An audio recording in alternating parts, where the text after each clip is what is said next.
Hey everyone, it's Lucy, the producer of Deadly Debbie's Creepy Files. I hope you guys are doing well. Before we get started with this week's episode, I just wanted to let you guys know about another paranormal podcast that I have been obsessively listening to the last few weeks, and I know you guys will love it too. It's called State of Fear. It's hosted by two guys from the States, Chris and James.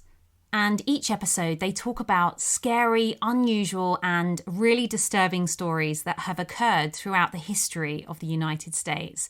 So it has really creepy tales ranging from aliens to werewolves to cannibals to serial killers. And these tales will pique your curiosity and send chills down your spine. I've become obsessed with it. I know you will too. It really does creep me out, but in a really good way. So here's their trailer. This is Chris and James from State of Fear Podcast. When you find a new podcast that covers the areas of supernatural, the paranormal, or true crime, are you often disappointed to find that it covers the same subjects you've heard about again and again? Yeah, when it comes to the world of podcasting, do you really think you've heard it all? Probably, but not here. Every Friday, we go from state to state to uncover unusual or horrifying stories that often tend to fly under the radar of those other podcasts. What stories, you might ask? Well, have you ever heard of Iowa's exorcism of Emma Schmidt? Or the murder of 13-year-old Bruce Kim in Washington? How about the strange deaths at Hobbs Reservoir in northern Utah? Or South Dakota's duct tape killer? That's not enough for you? How about the South Carolina Third Eye Man? Oklahoma's Abominable Chicken Man? What about the Devil Monkeys in New Hampshire? Or the Rougarou of Louisiana? Well, we've covered all of these and much more, and this was just the first season. So, is your morbid curiosity piqued? Well, follow us anywhere you get your podcast to hear all about the lesser known, but just as frightening tales of murderers, demonic possessions, and silver-suited chicken eaters that you never ever knew existed. State of Fear Podcast, where terror is homegrown.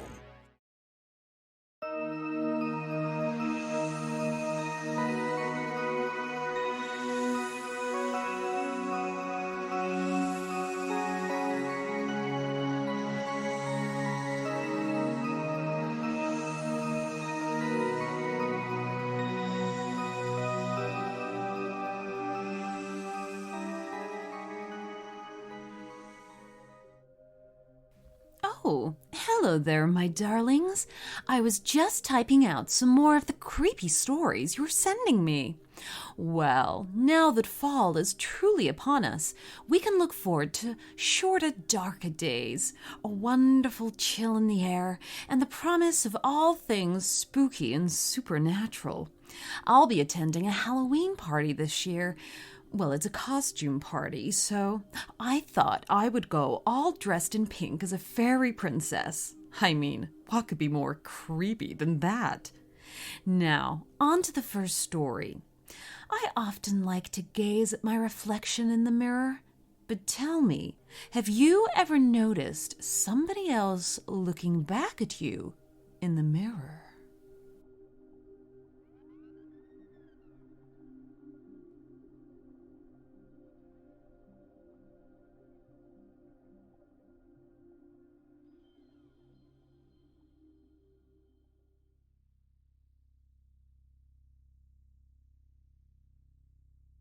I had moved in with my grandparents shortly in the middle of 2020. I was excited at first, but that all changed. When I first got there, I greeted my grandparents, gave them both hugs, and then went straight to the guest bedroom, which wasn't really a bedroom, more like a room with exercise equipment and a futon in it. I sat my suitcase on the floor next to the futon and was really tired, so I decided to take a nap. I remember having a dream where I was standing in my grandparents' bathroom, looking in the mirror, and there was a woman in the mirror behind me. She did nothing but stare. Not a normal stare, but a stare like she was angry or upset for some reason. And that's when I woke up. I then decided to unpack my stuff, as my grandpa had cleaned out some drawers for me to put all my clothes in. While I was unpacking, I felt a really cold breeze. Even though both of the doors that led to my bedroom were closed, at first I thought, oh, maybe the window is open or a fan is on. But I remembered that there was no fan in that room, And not only was the window closed, it was also locked for that matter. That's when I began to get goosebumps. I decided to just ignore it and go back to unpacking my stuff, which turned out to be a bad idea. As I began to finish unpacking my things, I felt an ice-cold touch on my arm. I jumped up and looked around, but nothing was there. Nothing. So I just sat down and said to myself, "It's an old house, and you're just imagining things." So I grabbed the last little bit of my things and reached down to put them in the last drawer, but when I did, the drawer slammed shut right in front of me. I stood there in disbelief. I couldn't even move because of how shocked and scared I was. I sat down on the futon and said, "Maybe I'm just tired still." I decided to lie back down and I soon fell asleep. This turned out to be another bad idea. I had the same dream from earlier, but this time the woman was even more angry or upset. She reached out her hand and waved it at me. That's when I woke up again and realized that something wasn't right. I started searching around my room to see if there was anything that would have possibly been left behind from before my grandparents had the house. But I found nothing. I was confused, shocked, scared, and in disbelief that any of this was real. I told my grandparents about it, and they just stared and laughed at me as if it was a joke. They still do to this day. I wasn't one to normally go in for the whole ghost shit, but at that point, I was. Night fell and I got hungry, so I went to the kitchen to get some snacks. While I was in the kitchen, I felt like I was being watched, as if something was there with me.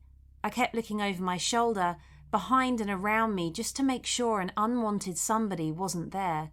Yes, my grandparents have dogs and cats, but you would know when they would come around, because you would hear the pitter-patter of their paws when around you. Sure enough, it got to the point where I was rushing to finish and get back to my room because I started feeling like I was in danger. As I was getting my last snack done and ready to eat, I saw something. A black, shadowy thing move from one side of the kitchen to the other in the corner of my eye. I grabbed all my food and ran into my room, slamming the door shut behind me. I sat on my futon and turned the TV on. I watched funny stuff just to get it out of my mind what had happened. Shortly after I was done eating, I had to use the bathroom, so I paused my show and went to the bathroom.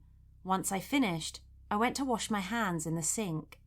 I turned the water on, put soap in my hands, and that's when the feeling of being watched came upon me again. That feeling terrified me, but I just ignored it and continued to wash my hands. I decided that brushing my teeth before bed would be a good idea, so I turned around to grab my toothbrush and toothpaste. But when I turned back around, I couldn't believe what I was seeing. In the mirror above the sink, standing behind me, was the same woman from my dream. She was just standing there, but this time I could tell she was angry. She looked completely real, not like a ghost or transparent. It was like she was in the room with me. She was wearing a dress. I don't know what era, 80s, maybe 90s. The dress was ripped, had holes in it, was dirty, and it looked like it was bloody. It looked as if she'd been beaten or worse, and then buried or left in the dirt. She had long black hair on half of her head, but the other half of her head looked like her hair had been ripped out. She had broken teeth, as well as deep cuts and bruises on her face. She just stared at me. I screamed. I was completely terrified. I dropped everything and ran back to my room. That night, I cried myself to sleep, wishing I had never seen or experienced anything like that. To this day, I still have the occasional dream about her. Except, she's not in a mirror anymore. Now she's usually standing off to one side, in a dark or shaded area, just watching and waving sometimes, even smiling with an angry look and pointing at me. I wish I had never come to this house, and I wish this woman would leave me alone.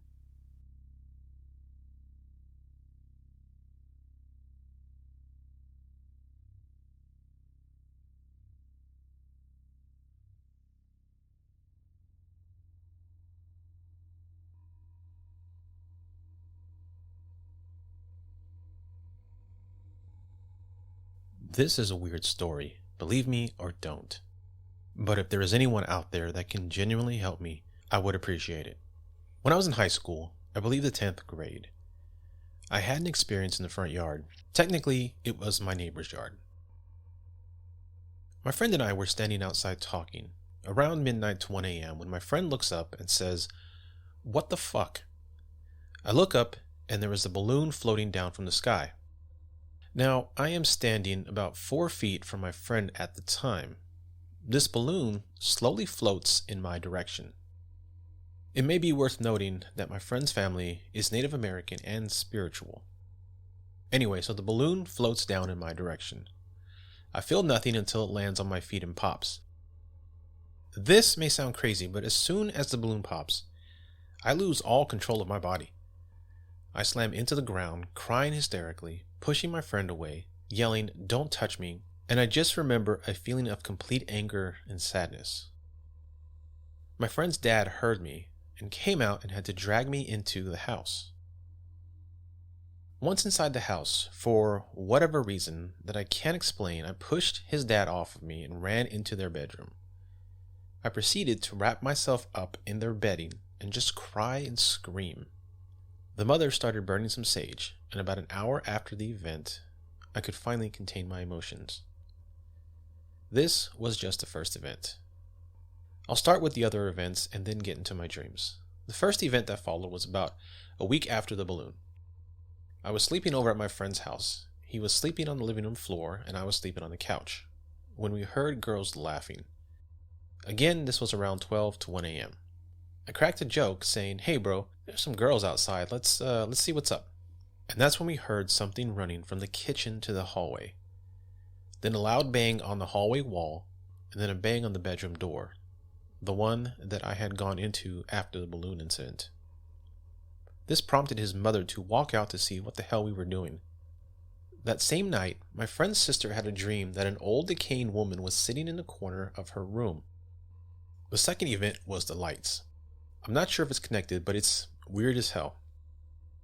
So my friends and I were playing Xbox 360 in my garage when every single light on my street went out except for my garage.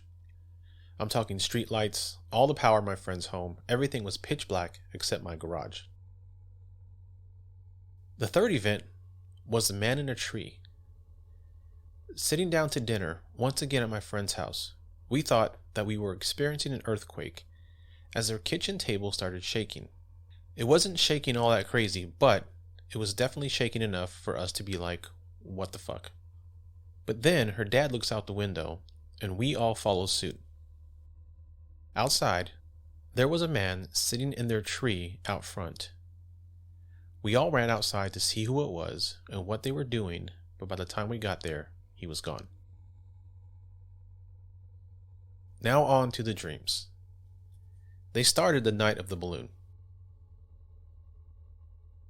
These are kind of hard to remember, but I do remember at first they were all the same. There was a chain link fence where I can only describe this thing as a demon. I would meet him next to the fence and would have to give over someone I loved. Then he would leave. This happened every single night. I have a journal somewhere where I wrote the names down of the people I'd given up to him. And it went on until I ran out of names of loved ones for him to take. Then the voices started in the dreams. The dream evolved into me standing in a dark room, and I would hear two voices. One voice was a man's voice, and the other was a woman's soft voice. They would both just continue calling out to me until I woke up. Dreams then evolved again. This time I was in a house staring at a cloaked man the first night. Then the dreams were just me trying to escape the house being followed by the same man. The dreams continued on this way for a while, but then the voices entered the dreams again. I linked the man's voice to the cloaked man from the first night. The woman I always heard, but she was never seen. But then, I started seeing the bodies of the loved ones that I had given to the demon, bloody, mutilated, and being eaten by a group of cloaked men. This is when the dreams were the worst, but oddly enough, I had stopped trying to escape, and would just watch. I'd still hear the woman's voice calling out to me, but as I said before, I never saw her. This is about the time I started hearing the voices call my name in real life. At the mall, at home, or wherever I was, I would hear these voices calling my name multiple times a day. The dreams have continued the same for years, and eventually faded away. Until last week. My girlfriend's family had experienced 8 deaths this year already, so I don't know if that could be a trigger, but my dream with the cloaked man started happening again around September 10th. But this time, a body I don't recognize is lying in front of me. The cloaked man standing behind it, with the other cloaked men behind him. And he is trying to make me submit to him and partake in the body, if you know what I mean. Today is September 20th, so I've had this dream every night for the past 9 nights. I'll check back in if I have it again tonight. I don't know what the dreams could mean, or if they're connected to the balloon. I don't know if I should lock myself away. I know this all seems freaking insane. I don't do drugs or even drink.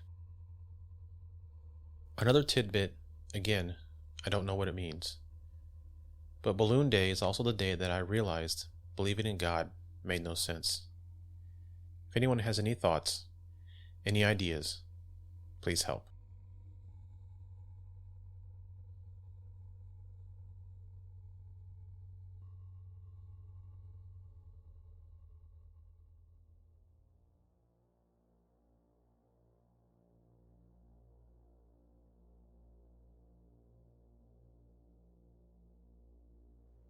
I grew up in southern Pennsylvania, not far from Gettysburg. When I was 8 years old, my parents decided to build a house on vacant property surrounded by fields, and it was beautiful. I lived with both of my parents and my 2 older brothers, who were 15 and 17 at the time. Though I grew up in the area, we only stayed in this house for 4 years. My first night there was not what I expected it to be. I was laying in my bed and just had closed my eyes, then I hear a voice that sounded like a soft whisper about 6 inches from my face say help, over and over, just repeating the same word until I fell asleep. I tried my best to forget about it because I thought there was no way this house could be haunted. It was brand new. About a month goes by and I'm sitting on my bed, doing what I used to love doing most, which was read. I glanced up and looked at my doorway because I saw something out of the corner of my eye. At that moment, I had officially seen a full-body apparition of what appeared to be a soldier from the 1800s, but he didn't see me. He was just walking by my room very slowly. I still remember every detail of his appearance 20 years later. He was covered in blood and looked like he had been shot or stabbed. This lasted for about 5 seconds. Still being creeped out, my curiosity got the best of me, and I walked out of my room and searched all over the house, but found nothing unusual. About a week or 2 goes by, and I'm on my bed trying to fall asleep yet again, only to be disturbed before I even had the chance to close my eyes by this voice that was very deep and masculine. I couldn't understand a word it was saying because it was speaking in a different language. It sounded annoyed and angry. It happened every night at the exact same time for 2 weeks before it suddenly stopped. After that, I had a night terror. I am absolutely terrified of spiders. I had woken up in the middle of the night. I could see what looked like a tarantula crawling on me in bed. I swear it was there. I definitely saw it. I was panicking. My dad came into the room to check on me. Everything was okay. Before I could fall asleep, I heard what sounded like 2 men laughing right next to my bed. At this point, I was getting used to the fucked up shit that was happening. One summer, I stayed up late every night so I could watch Hannah Montana at midnight.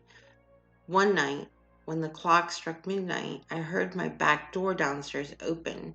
Then I would hear a woman say my name as if she was calling for me. I'd hear the door shut, followed by footsteps. Then there would be silence.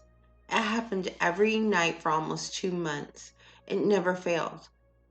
It didn't even bother me at that point.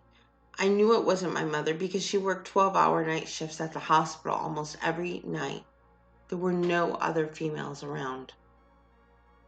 But one night, it stopped. I was up at midnight and nobody had called my name. I went to sleep and everything felt peaceful. I woke up to the sound of someone knocking on my bedroom door. I looked at the clock on my cable box and it was 3 a.m.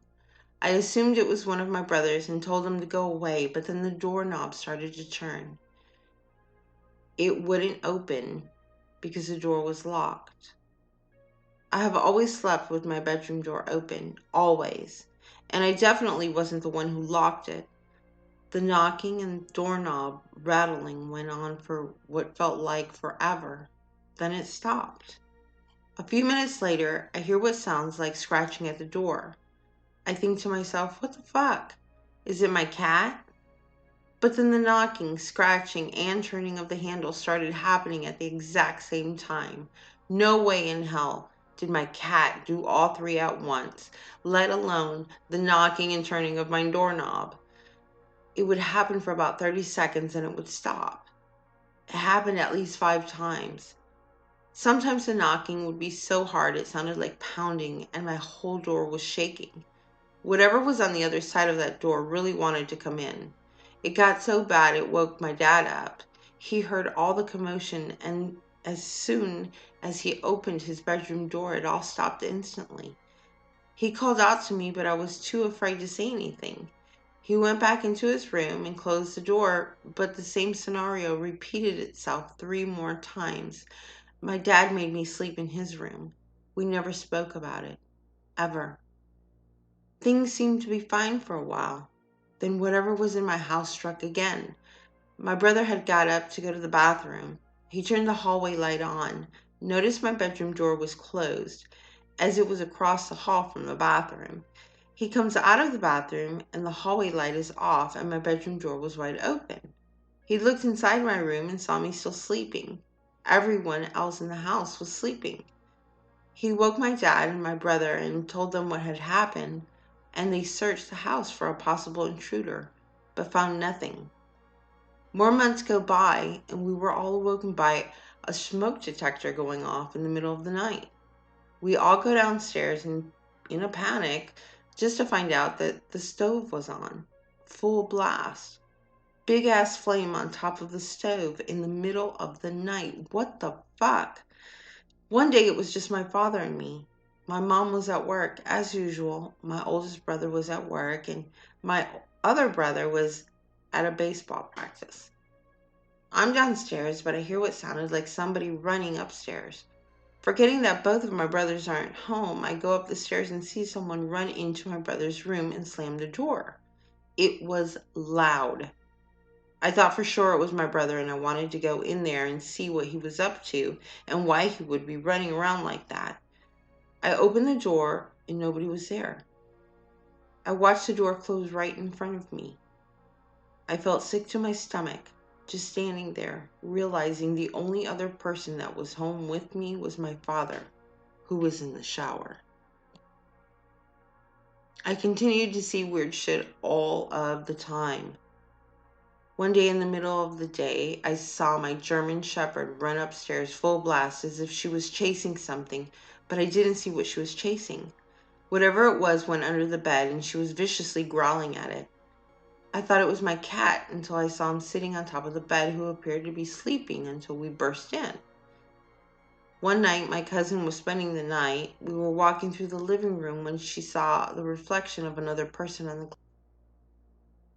Another time we were in my backyard and she told me she saw somebody looking at us through the window on a few occasions, and it definitely wasn't anybody we knew. My brothers almost never had friends over, so that was not a possibility. I remember one day I was walking down the basement stairs. When I got to the bottom of the stairs, I saw what looked like another apparition. Except the apparition looked exactly like my oldest brother, but it also didn't look human. It was almost white and blue, and his eyes were pure black. When he saw me, his eyes got really big and he looked terrified and ran away and went into the crawl space. I ran my ass upstairs to find out my brother wasn't even home. I never went back down there after that. A few months later, I was with the same brother, and we were in the living room watching George Lopez late at night. I'm into the show, but he muted the TV. He looked at me and said, "Did you hear that?" I told him no, I didn't hear anything. We sat still for a minute, then I heard it. Together we both heard footsteps coming up the basement stairs. My brother grabbed a baseball bat, and we went to the basement to investigate, but to no avail. The rest of our family was sleeping upstairs. The next night, my mom was up late, sitting at the dining room table doing whatever it was that she was doing. Around 3 a.m., the shelf in the dining room wall flew off the wall and put a hole in the wall that was adjacent to it. We looked at the nails in the wall that held up the shelf, and they were still perfectly straight. We moved out of the house when I was 12. I still experience paranormal things, but not anything that comes close to what we dealt with within that house. I believe there was a lot of spirits there, and I'd love to know about what happened there previously to cause so much activity. We were just a regular church-going family, so I'm sure if there was anything demonic there, we probably just pissed it off even more.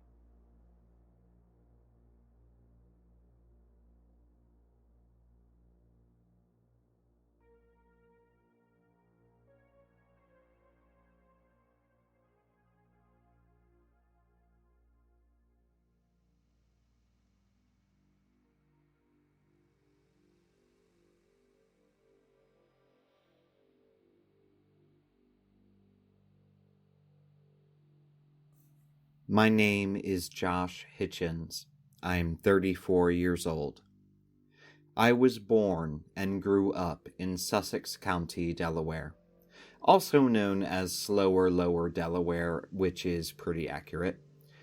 The thing you have to realize about southern Delaware is that it is flat. There are almost no hills, so you can see the sky forever, with fields full of crops everywhere you go, and farms that have existed for well over 100 years in some cases. There is so much history in southern Delaware. If you love nature, it is an incredibly beautiful place to live.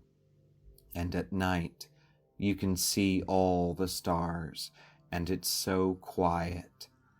It's still very rural, so the woods are deep and never far away. I grew up in a haunted house, but that's a story for another time. The first time I saw a ghost outside of the house I lived in is the tale I'm going to tell. I spent the weekends with my grandparents a lot when I was growing up. They lived in a little town in southern Delaware, not far from the ocean. It was a simple 2-story house with a big backyard. I remember the trees being huge. My grandmother kept a garden, and I loved helping her work on it. There was a big metal barrel near the back of the yard where my grandfather burned garbage and dead leaves back when you could still do that. I used to watch the flame shoot up into the sky as he poked the burning stuff with a stick, and sometimes he would spit his chewing tobacco into the fire, which even then I thought was pretty gross.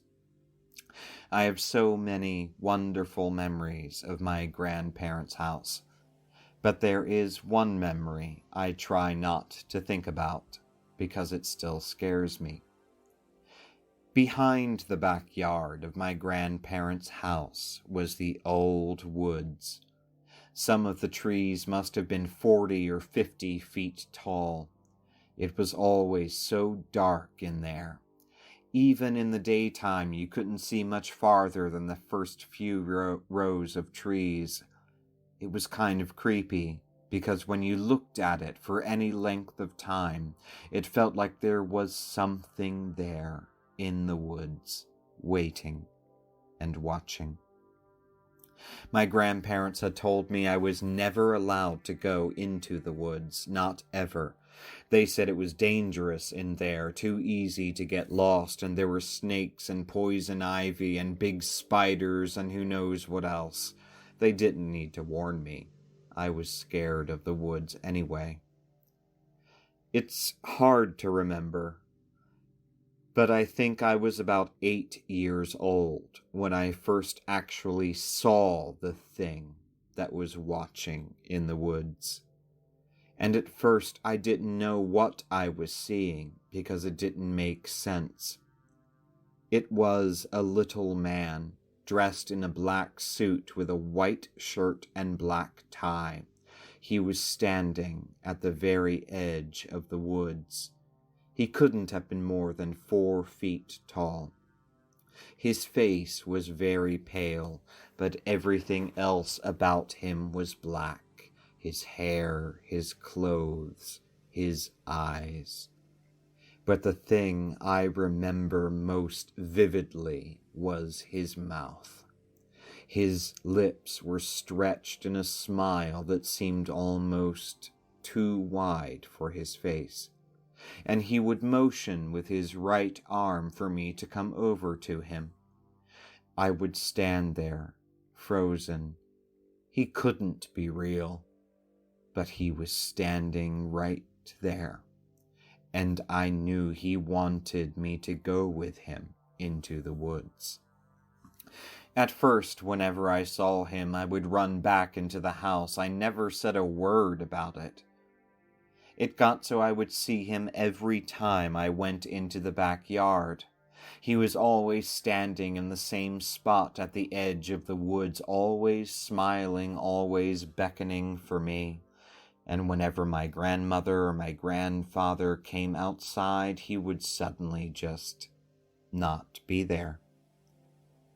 One day I saw him, and he talked to me, and he said, "Come play with me." I stood there looking at him as he kept motioning me to come closer. I was so scared. But I was also tired of being scared. Maybe, if I did what he wanted, he would go away and I wouldn't see him anymore. Besides, the house was right there and I knew I could run away fast if I had to. So I walked over to him, to the edge of the woods. He stayed completely still, smiling. And I said, "I'm not supposed to talk to strangers." I really said that. And he said, "But I'm not a stranger. I've been here a long, long time. Come play with me." He turned and started walking into the woods, and I followed him. Almost as soon as I stepped into the forest, it was like clouds blocking the sun. It became very, very dark. He led me to a tree about 50 feet into the woods. It was enormous, with big twisted branches that hung down low and roots like claws digging into the earth. He stopped and turned around to face me, and it seemed like his smile was even bigger, almost the whole of his face. And he said, "This is where I brought all the kids to play. Now they live down here." He pointed down at the earth, the spots in between the roots of the big tree. "That's a secret. No one else knows." Then he put a finger in front of his mouth.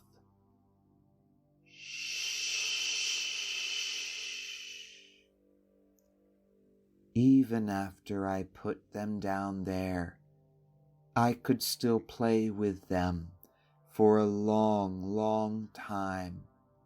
Then he looked up at the big branches above us. "I'm up there now. You can see me if you look." And then he wasn't there. I was all alone in the woods by that tree.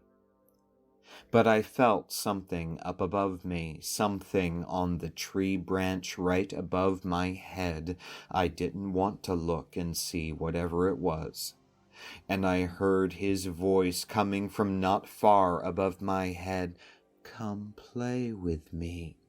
Then I felt hands suddenly touch my shoulders, and I screamed. The hands spun me around, and it was my grandfather, asking me what the hell I was doing in the woods. He dragged me back into the house, and he and my grandmother sat me down. I told them everything that happened, everything I'd seen. They were very quiet, and then my grandmother started talking. Mr. Gordon lived in the house next door. He was a little person. He worked in the funeral parlor. They called him doing things to some of the kids. He killed himself. He hanged himself by one of the big trees in the woods. But you can't have seen him. He died back in 1964.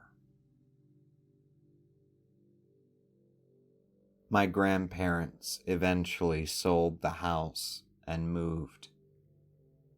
The people who bought the house turned it into some kind of office, but the woods are still there. And I wonder if anyone still sees him, especially the children. I bet they do. Just like I imagine, I think, there are some graves of children in the neighborhood cemetery that are actually empty, that their bodies are really buried between the roots of that tree in the old, dark woods. I know that because Mr. Gordon told me so. Shh.